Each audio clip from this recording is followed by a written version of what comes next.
요한일서 파노라마. 주제: 하나님은 빛이시라. 하나님은 사랑이시라. 요한일서와 요한이서, 요한3서는 사도 요한에 의하여 기록된 서신입니다. 추측컨대 요한이 본 서신을 기록할 당시는 사도 중 유일한 생존자였을 것입니다. 그런 요한이 서신을 기록하는 목적이 무엇일까? 사도는 크게 세 가지 주제를 말씀하기 위해서 기록했습니다. 첫째는 너희에게 이것을 쓴 것은 너희로 하여금 너희에게 영생이 있음을 알게 하려 함이라 한 구원의 확신입니다. 둘째는 우리가 보고 들은 바를 너희에게도 전함은 너희로 우리와 사귐이 있게 하려 함이라 한 형제 사랑을 위해서입니다. 요한 서신에는 형제 사랑이 강조되어 있습니다. 셋째는 지금도 많은 적그리스도가 일어났으니 이러므로 우리가 마지막 때인 줄 아노라 한 이단을 경계하기 위해서입니다. 사도는 이 세 가지 주제를 말씀하기 위해서 서신을 기록한 것입니다. 첫째 주제인 구원의 확신입니다.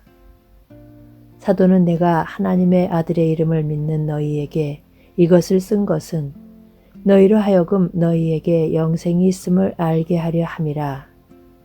또 증거는 이것이니 하나님이 우리에게 영생을 주신 것과 이 생명이 그의 아들 안에 있는 그것이라 합니다. 그러면 영생의 확신은 어떻게 주어지는가? 먼저 너희는 나를 누구라 하느냐 하고 물으신과 같이 예수가 누구신가에 확고해야만 합니다.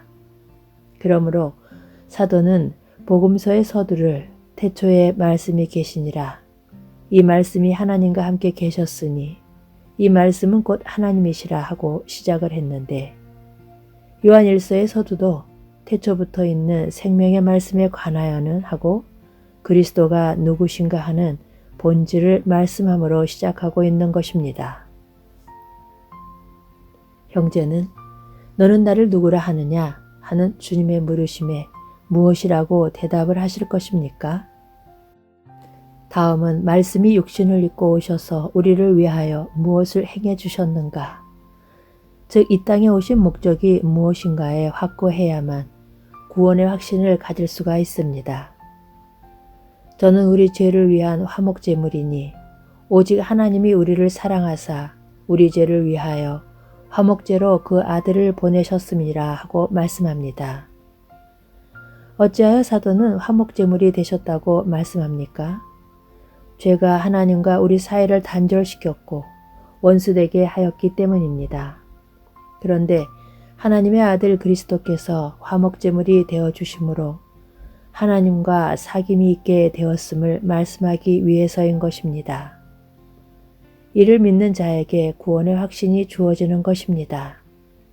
다음은 둘째 주제인 형제 사랑입니다. 사도는 곧바로 형제를 사랑하라 말씀하고 있지 아니합니다. 사랑하지 않으면 아니 될 필연성과 당위성을 먼저 말씀합니다. 하나님은 사랑이심이라 합니다. 하나님이 사랑이 우리에게 이렇게 나타난 바 되었으니 하나님이 자기의 독생자를 세상에 보내심은 저로 말미암아 우리를 살리려 하심이라.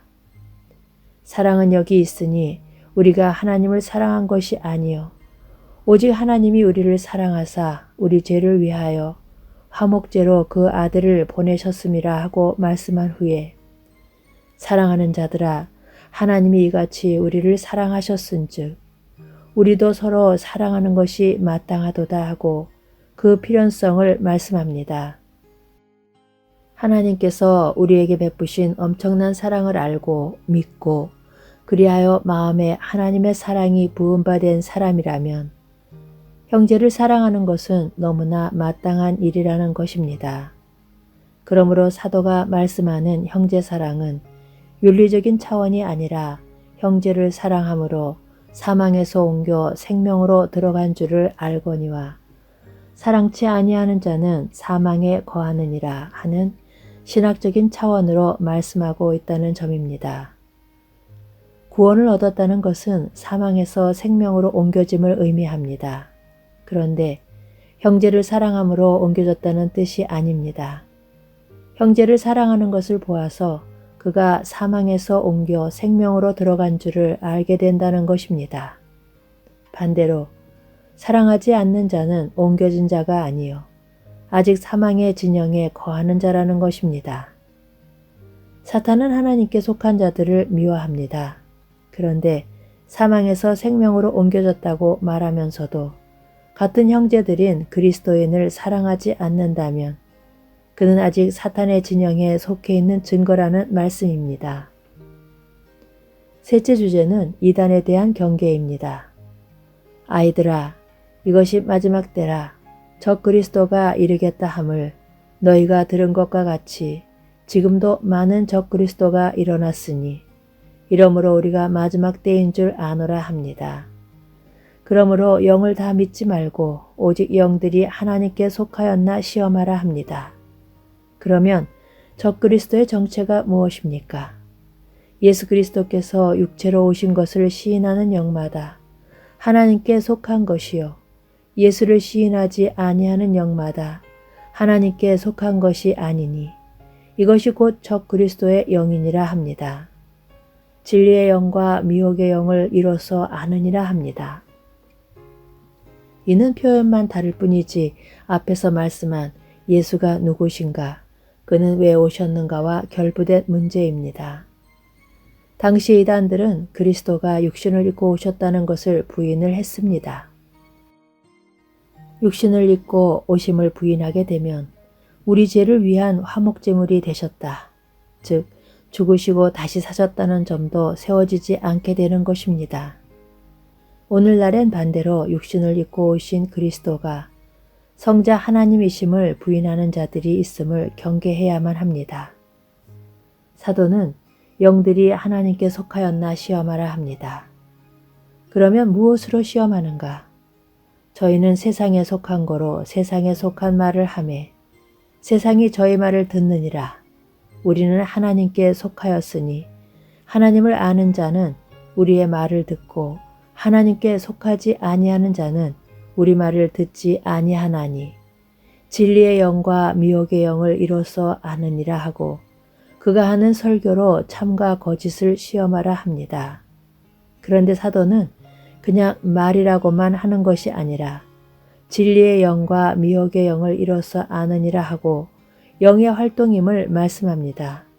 그러니까 설교와 함께 진리의 영과 미혹의 영이 역사하고 있다는 말씀이 됩니다.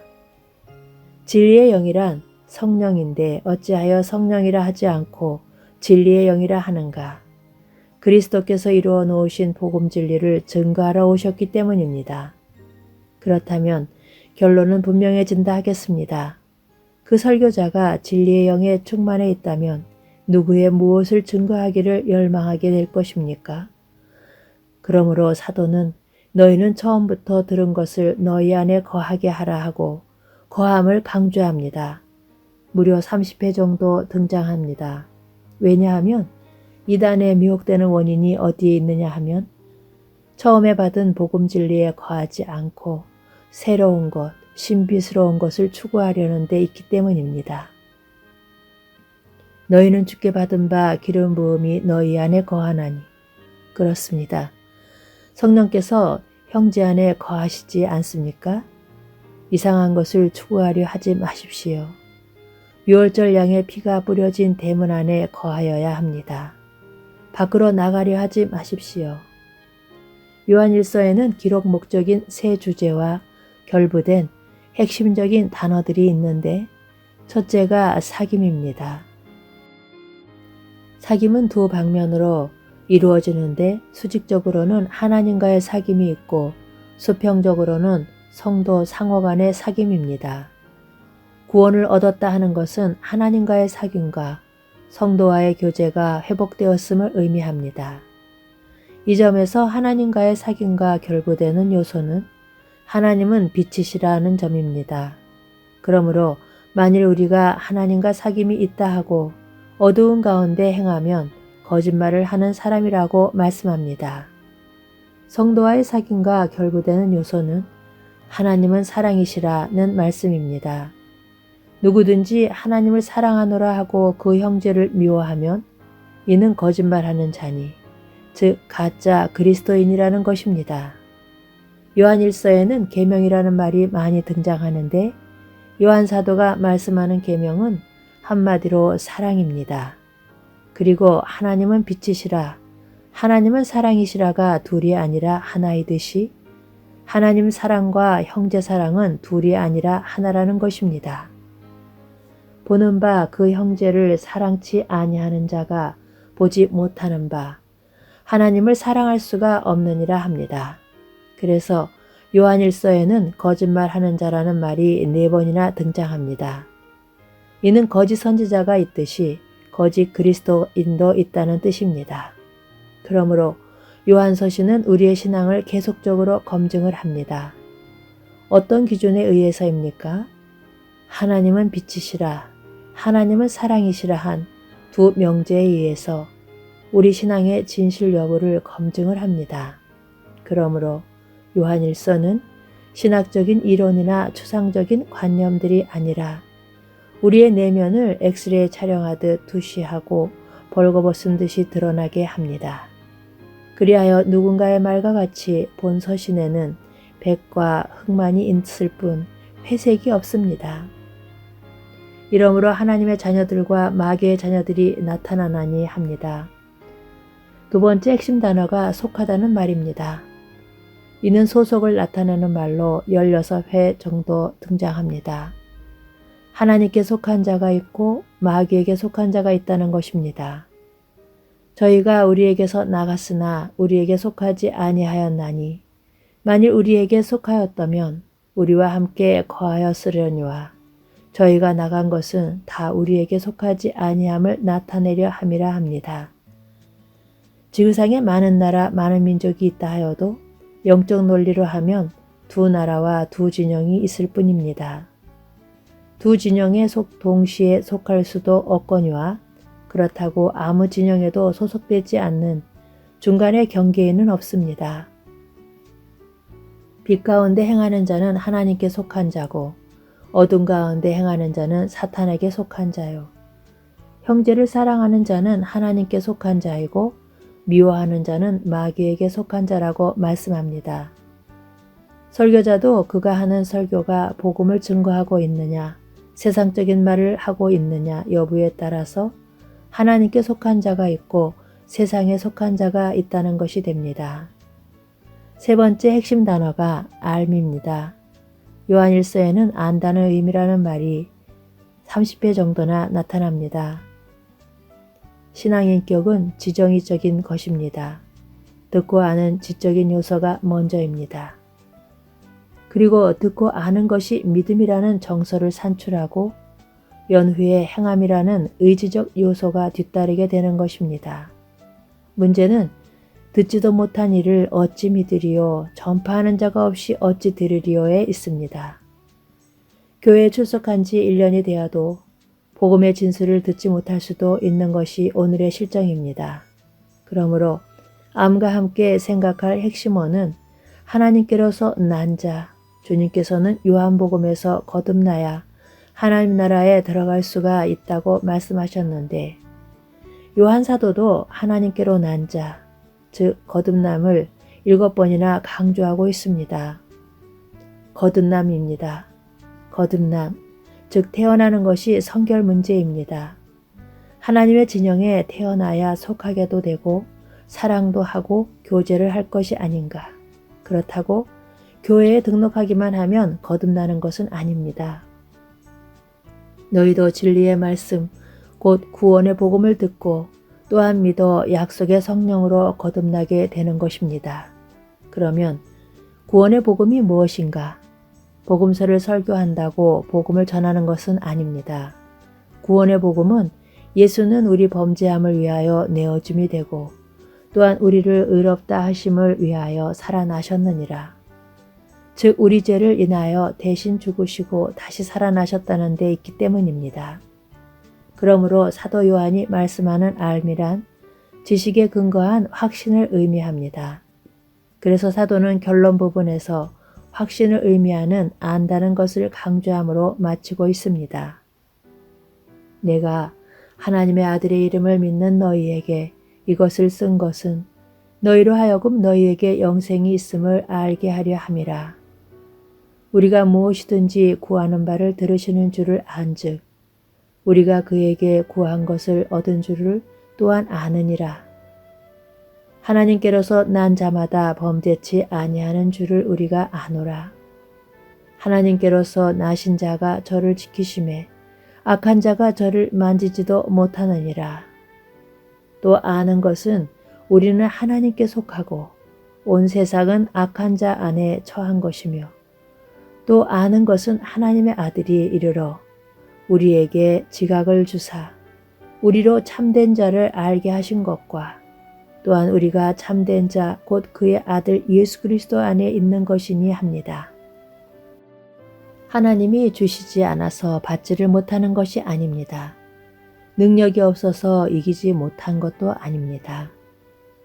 호세아 선지자가 내 백성이 지식이 없으므로 망하는도다 하고 탄식한 대로 그리스도의 구속으로 말미암아 변화된 자신의 신분과 지위와 소속을 알지 못해서 평생을 가련하고 가난하고 가엾은 그리스도인으로 살아가고 있는 것입니다.